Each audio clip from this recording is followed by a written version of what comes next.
Li Jingjing, one of our most popular guests ever on the Mother of All talk shows. You'll remember our last, I think, from our epic show that we did from Beijing, joins us now. I'm not sure from where, but I've no doubt you'll tell us, Li. The epic in San Francisco provided me with quite a few laughs and not a few jokes. But I know that for people like you, it was far more serious than that. How do you view the entire experience in San Francisco? Thank you, George. Long time no see. Always such a pleasure to be on your show. Well, right now I'm at Los Angeles airport. I have been in California for like 8 or 9 days already. I was in San Francisco covering the APEC meeting and also our president and US president's meeting in the past few weeks. So I'm actually flying back to Beijing in 1 hour. So I've been observing the whole event, the whole meeting, and talking to people in America from all fields. And I think here are my takes. First, I think our President Xi really brought a message of peace, a message of cooperation, and a message for win-win cooperation to the United States. I think this is probably one of the few good news that we have been hearing in recent months. And I'm sure many people believe this is one of the good news. Now that there are will from both sides to stabilize the tensions, stabilize the relations. I know China has always been depicted as aggressive force and is considered a threat.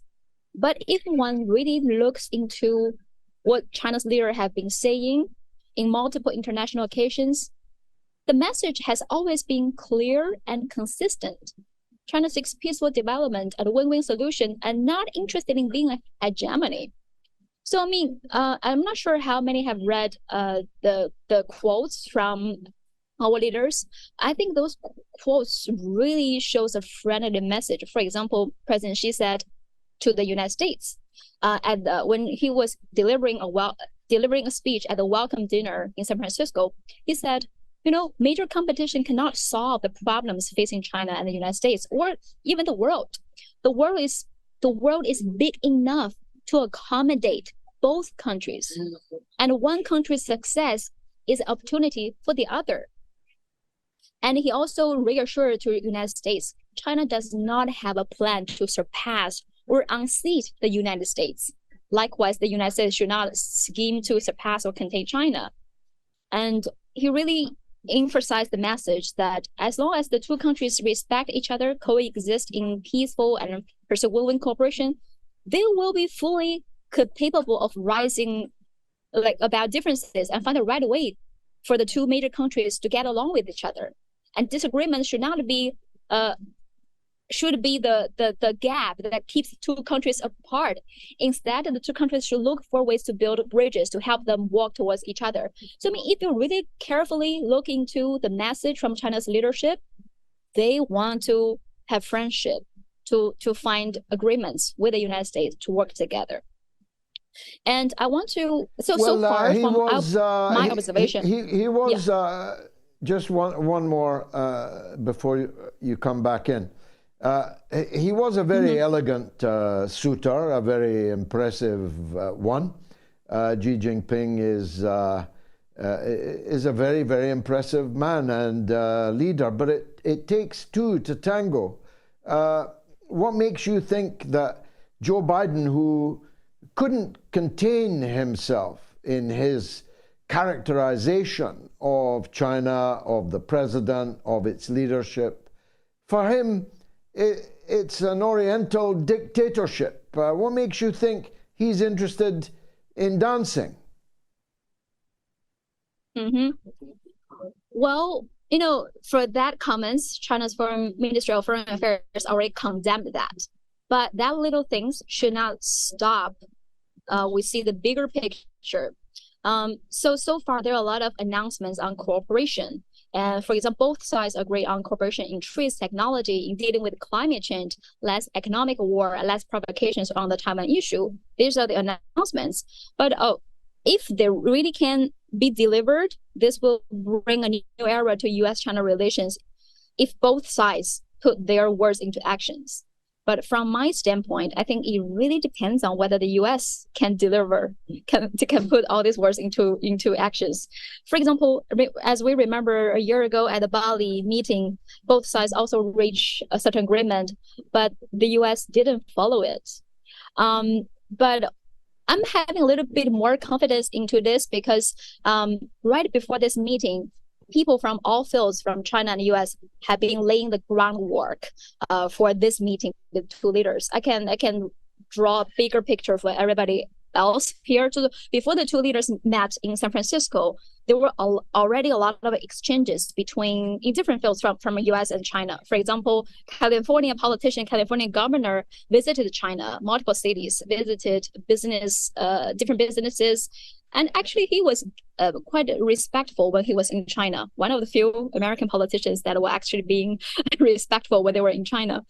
And also, there were a lot of exchanges between academia and on people's level. Many scholars from U.S. have been visiting China, and many scholars from China have been visiting the U.S. So there were already a lot of exchanges on different levels before this meeting happened. And this time, so that laid the groundwork for the two leaders to meet. Of course, and many people have been telling me, don't blindly trust them. Of course, I'm pretty sure China's leadership is smart enough to not blindly trust that. And I know we understand this is probably a U.S. tactical retreat because they got their hands full.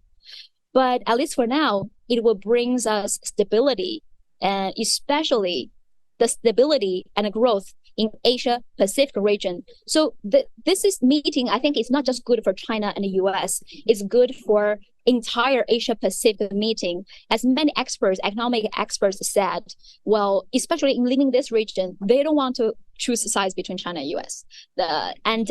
It will be a tough decision because you cannot leave China's market and you cannot leave out China in any multinational organizations now. So countries in this region don't want conflicts. They want to see that both sides work together. And at the welcome meeting, regardless of what Joe Biden behaved, Americans' top 20 American business, including Apple, Tim Cook, Elon Musk, all these top 20 American business leaders attended this welcome dinner. And some people said probably even U.S. president will not be able to call all those important CEOs together. But this meeting between the two, President Xi was able to bring all these important business leaders together to sit down because they want to see a cooperation. And another thing I want to see is this is not just economic cooperation. I think I cannot agree more what President Xi said at this meeting is the friendship between China and the U.S. lies on the people and depends on the youth. So this time, he brought a message that we want to boost people-to-people exchanges, which will determine the future, not just China-U.S. relations, probably China and the rest of the world's relationship. For example, this time, more direct flights between China and U.S. will be resumed, more climate change exchange will be resumed, and also China invites 50,000 American students to visit China in the next 5 years, and more exchanges. And in the U.S., he also met with a group of longtime China friends. When I say China friends, they are the ones, for example, the Flying Tiger soldiers. They were the American soldiers who fight with the Chinese soldiers during World War II, defeat the imperialist Japanese soldiers. He also met with the family in Iowa, who was the first family that President Xi met with when he went to United States. And also the family members of the first U.S. correspondent in China when China was going through revolution. Those people, they are American people that have been working towards the friendship between China and U.S. So he welcomed all those people to hope them to play a role boosting the friendship between China and U.S. And this is important because, like, from my experience, I stayed in San Francisco and Los Angeles in the past 10 days. I went to multiple universities, UCLA, UC Berkeley, San Francisco State University, and I talked to American people from different fields. And it's shocking to me that when I ask them, what do you know about China, or what's the first thing pop ups in your mind when mentioning China, most of them don't know anything about China. Like, even you say food or kung fu or panda, I think that's enough. But basically, they have zero knowledge about China. And if there is something that pops up in their mind about China, it's always the negative things. Someone told me, oh, COVID. Someone said, well, competition. It's always the negative things. So that shows how the propaganda, the information war that launched by the U.S., the Western mainstream media, have been working to the populations here. But what I said, what's shocking is that's why they need us. Yeah. I want to turn away from San Francisco in the time available to us. I saw you just tweeted about it in the last moments. The extraordinary decision, you can say extraordinary, I think a very important one, of the Arab delegation from the Joint Arab League, OIC, a working group seeking to bring about an end to the onslaught on Gaza.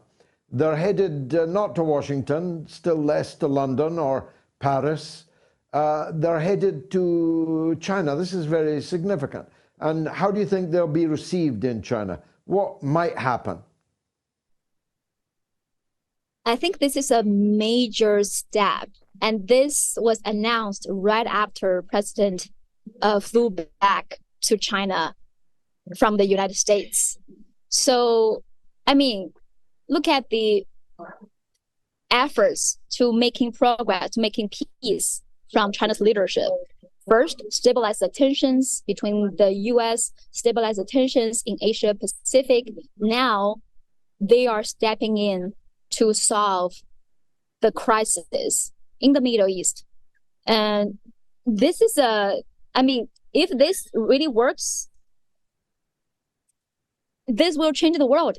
I'm not worrying about whether China will be the world top leader. When I was in America in the past 2 days, I walked into multiple protests, events that showing support for Palestine. And this is the international will. And it's interesting. Only China has been seen as the trustworthy mediator for this conflicts. I just think that this is like interesting moment. I don't know what's gonna happen next because we let's see.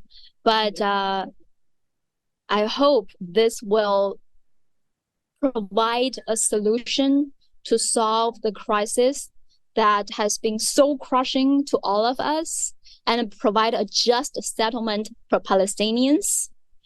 And if this really happened, we probably can really bring peace to the world and truly achieve a win-win solution for all, not just for China and the US, really for all. And people, no matter whether you are in the Middle East, Africa, Latin America, Asia, we're probably gonna finally have the rights to develop the right that has been denied for centuries by Western imperial powers. So I hope this works. And let's all hope that we can walk into a new world order. God willing, and I'm sure you've got many fine diplomats in the United States, but few can talk and look as good as you. Li Jingjing, thank you very much indeed for joining us.